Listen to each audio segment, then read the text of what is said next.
বন্ধুর ছোট্ট একটা মেয়ে অদ্রিকা, তার অন্নপ্রাশনে আমরা ক্লাব থেকে বেরিয়ে পড়লাম। আলোক সজ্জিত রাস্তা সুন্দর করে সাজিয়েছে, গেটটাকে অতি সুন্দর করে আকর্ষণীয় করে সাজিয়েছে। এবং আমরা যাওয়ার পরে চলে গেলাম ছোট্ট বাচ্চাকে উপহার দেওয়ার জন্য। ছোট্ট বাচ্চা নিয়ে পড়েছে, উপহার দিচ্ছে ক্লাবের অন্যান্য সদস্যরা। সুন্দর করে সাজিয়েছে, এটাকে করে লিখিয়ে সুন্দর করে সাজিয়েছে। তারপরে সরাসরি চলে নিমন্ত্রণ বাড়ি গেছি, আর পরিবোধ হবে না, এটা কি হয় নাকি? বাঙালি তো খেতে ভালোবাসে। গিয়ে 7 জন বসে পড়লাম টেবিলে মিলিয়ে। সামনে চলে এলো প্লেট, গ্লাস, লবণ, লেবু, এবং চলে এলো বাঙালির সেই সাদা ভাত। তাতে চলে এলো সুন্দর সেই সুস্বাদু ডাল, যেটা আমার কাছে খুবই প্রিয়। ডাল তো আমি খুব ভালোবাসি। আর সাথে চলে এলো ঝুড়ি আলু ভাজা।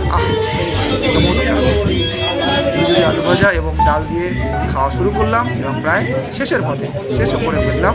তারপরে চলে এলো সাথে সাথে পটল চিংড়ি।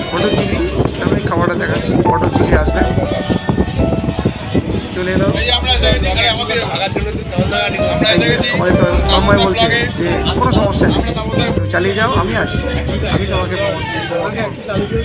আর এই যে পটল চিংড়িগুলো বেশ বড় ছিল, এবং পটল চিংড়িটা খেতে খুব সুস্বাদু টেস্টি ছিল। পটল চিংড়িতে সুন্দর খাওয়া যাওয়ার পরে চলে এলো কাতলা মাছ। আর সেই কাতলা মাছের সেই পেটি, পেটিটা খাওয়ার অনেক সুবিধা, কারণ পেটিতে কাটা কম থাকে এবং মাংসরও ভাবটা বেশি থাকে পেটিতে। তাই পেটিটা পেয়ে গেলাম, পেয়ে খুব খুশি হলাম। যদি আমি চাইনি পেটিটা, তো পেয়ে গেছি, তো অনেক ভালো অ্যাডভান্টেজ। তারপরে চলে এলো সেই চিকেনে বলছিল বললাম না গ্রেভি নেবো না, কেন এমনিতেই গরম ছিল প্রচুর।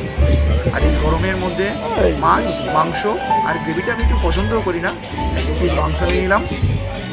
সবাই বাকি বন্ধুরাও মাছ নিল, একদম বাকি বন্ধুরাও 2 পিস করে 3 পিস করে মাংস নিল। সঙ্গে সঙ্গে চলে এলো স্যালাড। মাংস স্যালাড খাওয়ার শেষে চলে এলো আমের চাটনি সঙ্গে যেমন আসে পাঁপড়, বাঙালি পাঁপড় দিয়ে চাটনিটাকে প্রায় সেরেই ফেললাম। তখন উঠে চলে গেছে, কেননা ও আর কিছু খাবে না, ওর মাংস মধ্যে শেষ, খাবে না। তারপরে চলে গেছে নরম তুলতুলে রসগোল্লাটা আমি বেশ ভালোই বাসি। তবে এতগুলো খাওয়ার পরে রসগোল্লা বেশি খাই না, একটাই নিয়েছি। এরপরে এসেছিল গোলাপ জামুন, তবে গোলাপ জামুনটা আমি আর নিলাম।